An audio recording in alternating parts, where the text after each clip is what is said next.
What's up guys, this is Dr. D. In this video, we'll be conquering dairy. Let's look at each country.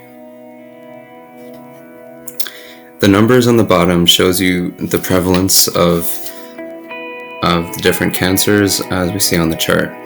So how it says 90, it would be per 100,000.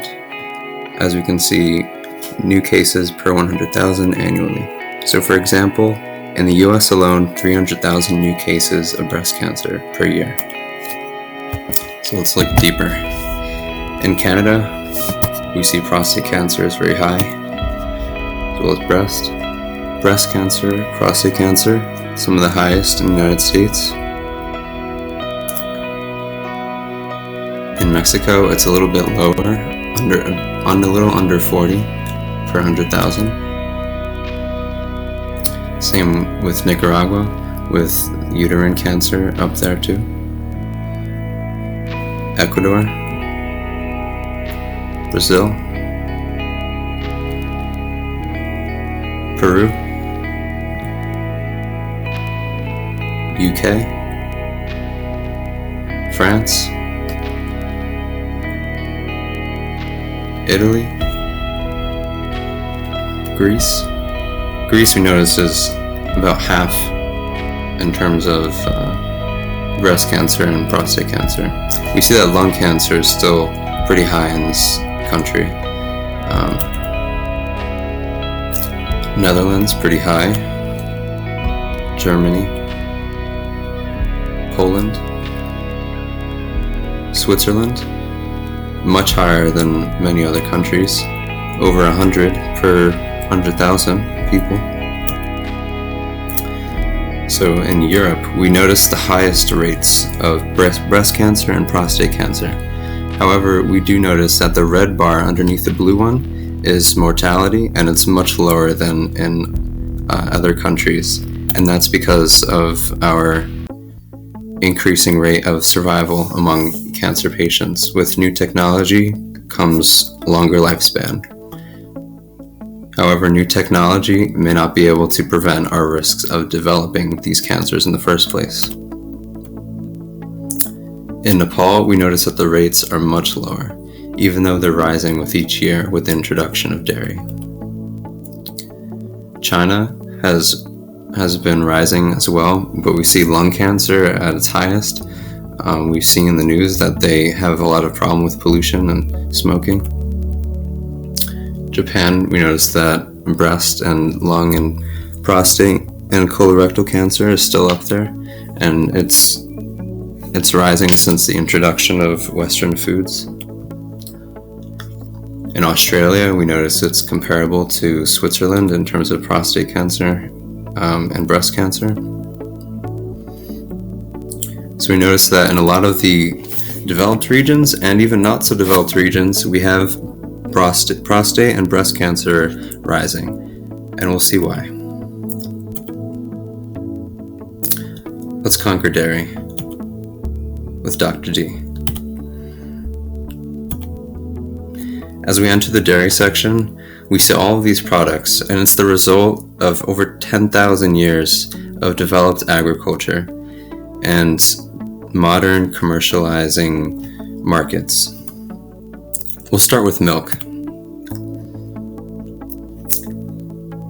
Milk could cause a host of problems in every organ system. Although it has calcium, it's important, if you must buy it, to have low saturated fat, the lowest cholesterol, and the lowest sugar. That it be organic, grass-fed, and RBST free. Organic so that you aren't getting the pesticides from non-organic farming.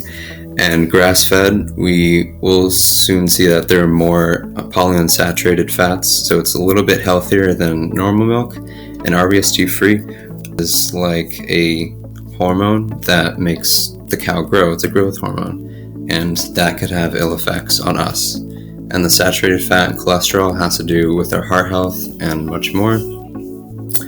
And that'd be lowest in sugar, because we'll see later on that as a culture we're having way too much sugar. It's important to limit our saturated fat intake to under 7% of energy. That's a little under 23 grams for males, adult males, and under 15 grams for adult women. So what about vegan almond milks? Well, it's considerably much healthier than normal milk, especially when it's organic. We noticed from studies that the phytoestrogens in soy milk actually downregulate the estrogen synthesis in the body, so it decreases the amount of estrogen due to isoflavones, and the isoflavones can also prevent a lot of our bone loss, and it's generally considered to be a healthy compound. And then there's something called carrageenan, which applies to all vegan products, and it's also found in some dairy. And it may adversely affect our intestinal microflora, so in our digestive system. So let's take a closer look. So we see that it can enhance our immune system and inhibit tumors, but we still are a little bit suspicious. It's been shown to be antiviral, hypocholesterolemic, and hypoglycemic. So that means it's reducing our glucose load in our bloodstream, and it apparently is lowering our cholesterol. Now let's see what else we have here. It's considered a potential inflammatory agent in our intestines and can shift our bacterial flora, so our little ecosystem in our intestine, to something similar to patients with irritable bowel syndrome. It may compromise our health by disrupting normal epithelial function and could enhance intestinal tumor growth. So let's think about this.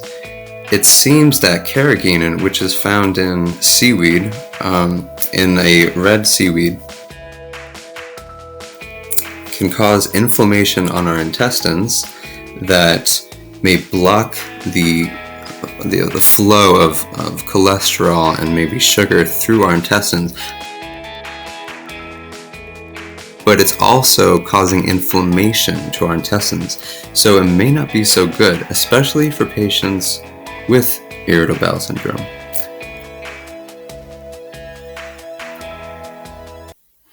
So what about cheese? It's the first thing we should think of. Well, it's basically concentrated milk. It's much higher in saturated fat and cholesterol and calcium, but it has half the amount of lactose as milk. And if you're considering using cheese in a recipe that calls for a lot, like lasagna, consider using half of it with vegan alternatives. Concentrated milk that has this protein in it called tyramine, and 46% of patients believe that dairy, specifically cheese, is the cause of their headaches, maybe even migraines for some people. And so we see tyramine in all types of cheeses, but even at low concentrations can have adverse effects. It's less commonly found in fresh cheeses like ricotta and neufchâtel and cottage cheese. So we see that it's more in the long ripening cheeses. But nonetheless, it's found in all cheese. So we see how in the tyramine levels on the right over here are much higher in long ripening cheeses. So for that, we need to avoid Romano, Parmesan, Provolone, and Gruyere. Now, this should only apply to people who have like headaches and migraines after having cheese for this topic. So cheese has also been found to be a pregnancy health danger and cause infection.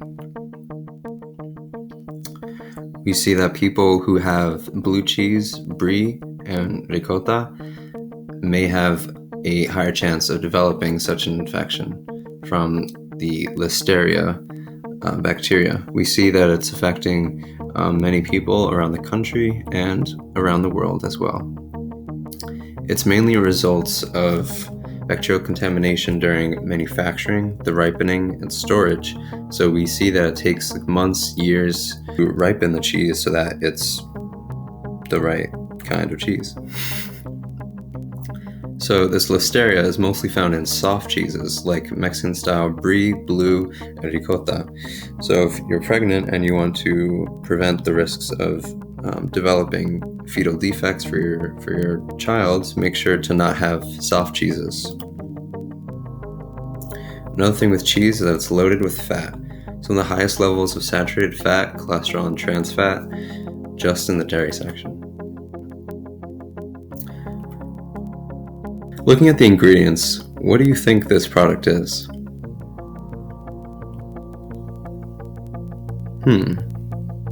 Mayo. We notice that there's egg yolks, but no dairy products inside. However, it still has 26 grams of saturated fat per cup, and just 1 tablespoon has 1.6 grams. So the vegan alternative is much lower in saturated fat, but it's still important to watch our servings. This is just in 1 tablespoon that has 3% daily value.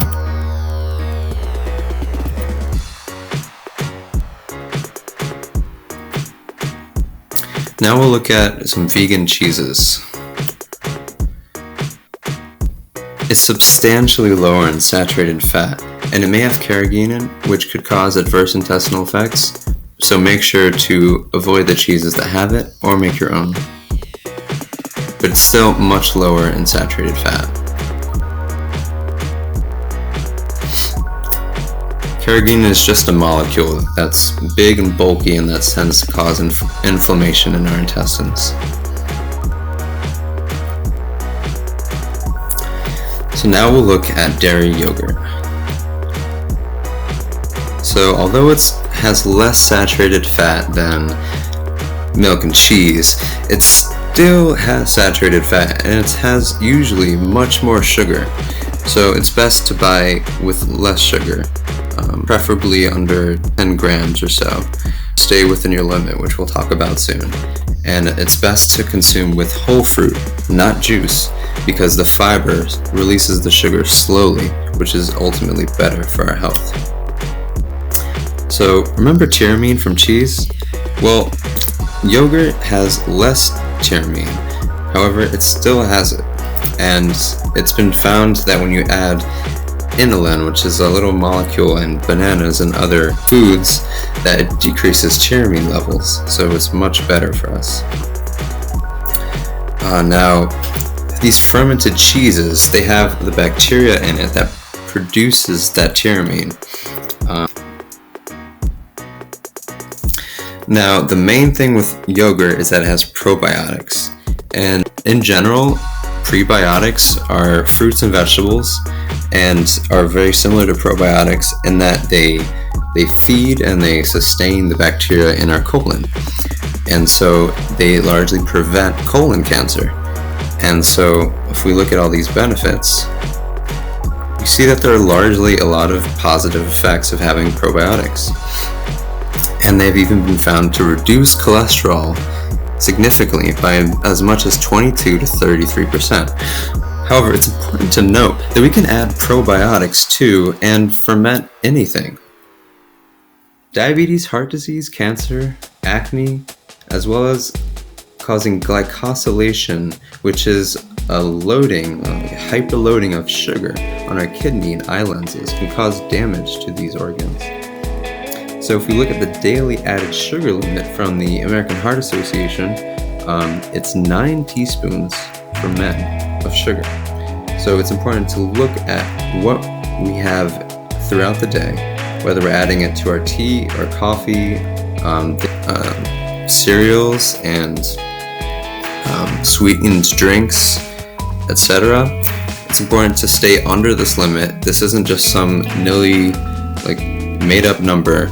After countless studies, this amount has been shown in general to decrease the risks for these diseases and glycosylation. And it's even less for children. So at the 25 gram level for women, it's more like 22 for children that we'll see soon. So now what about vegan yogurts? It's important to watch the sugar content. Anything over 10 grams is likely not healthy. As we see from the sugar industry, they say overconsumption of anything is harmful, including water and air. Please define overconsumption, monsieur. According to the World Health Organization, we are consuming much more sugar than we should be as a society throughout our lifespan. Now, this may have some ill effects on our health.